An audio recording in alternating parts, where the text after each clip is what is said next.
Өдөр бүр 1% сайжруул таны амьдрал хаашаа хүрэх вэ гэж та боддгоо. Өнөөдөр бид Atomic Habits номыг хураангуулан гол санааг нь тайлбарлан ярьж өгч байна. Хэрвээ та амьдралаа баг багаар сайжруулж чадвал ямар вэ? Том өөрчлөлт хийх шаардлагагүй. Жижиг дадлал хангалттай байдаг. Энэ бол Atomic Habits номын гол санаа юм. Өдөр бүр 1% сайжрахад л хангалттай. Жижиг өөрчлөлтүүд цаг хугацааны явцад хуримтлагддаг. Энэ нь нийлмэл өсөлттэй адил. Өнөөдрийн жижиг алхам маргаашийн том үр дүн болдог. Сайн дадал чамд туслана. Тиймээс гол анхаарах зүйл бол яаж энэ системийг бий болгоход оршино. Сайн систем, сайн үр дүн бий болгодог. Жинхэнэ өөрчлөлт хийхэд хамгийн үр дүнтэй арга бол зорилго тавих биш, харин өөрийн хэн болохыг тодорхойлох юм. Жишээ нь ихэнх хүмүүс би жингээ хасмаар байна гэж хэлдэг. Гэхдээ энэ бол зөвхөн үр дүн дээр төвлөрсөн зорилго юм. Харин илүү хүчтэй хувилбар бол өөрийгөө хэн бэ гэдэг тодорхойлолт дээр төвлөрсөн байдаг. Би жингээ хасмаар байна биш, харин би эрүүл чирэг идэвхтэй хүн гэж өөрийгөө тодорхойлох нь илүү хүчтэй байдаг. Энэ үед та зөвхөн зориг мөрөөддөггүй, та өдөр бүр тэр хүн шиг амьдарч эхэлдэг. Таны хийж байгаа жижиг үйлдэл бүр та хэн бэ гэдгийг баталж өгч байдаг. Би тийм болмоор байна гэж хэлэхээ болж, харин би аль хэдийн тийм хүн гэж бодож эхэлнэ. Дадал гэдэг бол бидний өдөр тутмын үйлдэлүүдийг бий болгодог 4 үе шаттай цикл юм. 1-р шат нь өдөөгч. Жишээ нь өглөөс ирэхэд хамгийн ихний зүйл утсаа харах. 2-р шат нь хүсэл. Ямар шин юм байгаа бол гэж бодож эхэлнэ. 3-р шат нь үйлдэл. Тэгээд утсаа авч сошиал медиаг шалгаж эхэлнэ. 4-р шат урамшуулал. Шинэ мэдээ, лайк, чат энэ бүгд танд таатай мэдрэмж өгнө. Ингээд энэ цикл өдөр бүр давтагдаж зуршил болдог.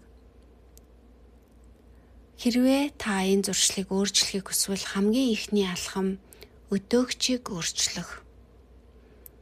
Жишээ нь утсаа орныхаа дэргэд биш хол тавина. Оронд нь өглөөний шин дадал үүсгэнэ.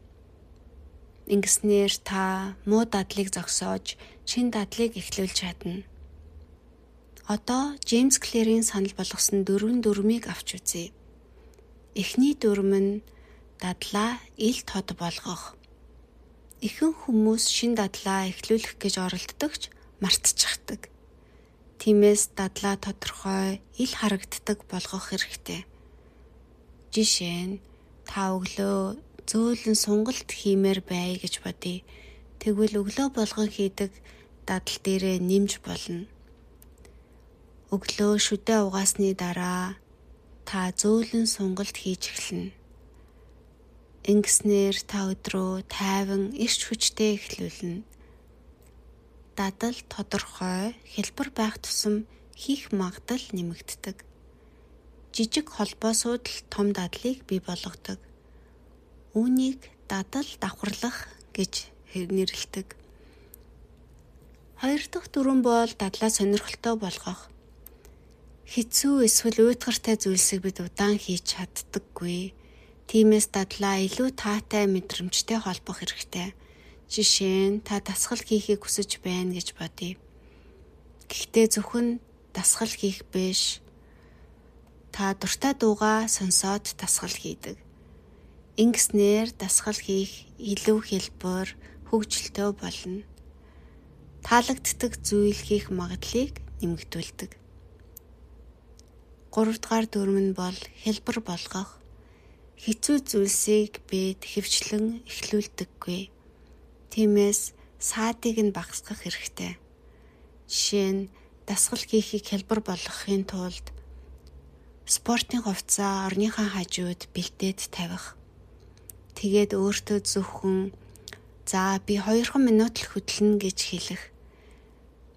Ингэснээр эхлэх хамгийн хэцүү хэсгийг арилгаж амархан болгоно. Хэлбэр байх тусам дадал тогтдог. 4 дахь дүрэн бол сэтгэл ханамжтай болгох. Хэрвээ ямар ч урамшуулалгүй бол би дадлаа орхидог. Тиймээс хийснийхаа дараа өөрийгөө урамшуулах хэрэгтэй. Жишээ нь өглөө сонголт хийснийхаа дараа өөртөө жижиг шагнал өгнө. Жишээ нь цай уух эсвэл чек гэж цаасан дээр хийснээ тэмдэглэх. Ингэснээр та агцаа харж эхэлнэ. Хүмүүс өөрийгөө хэр ахиж байгаагаа харуул үргэлжлүүлэх магадлал нь өндөр байдаг. Жижиг дадлууд цаг хугацааны явцад амьдралыг өөрчилдөг.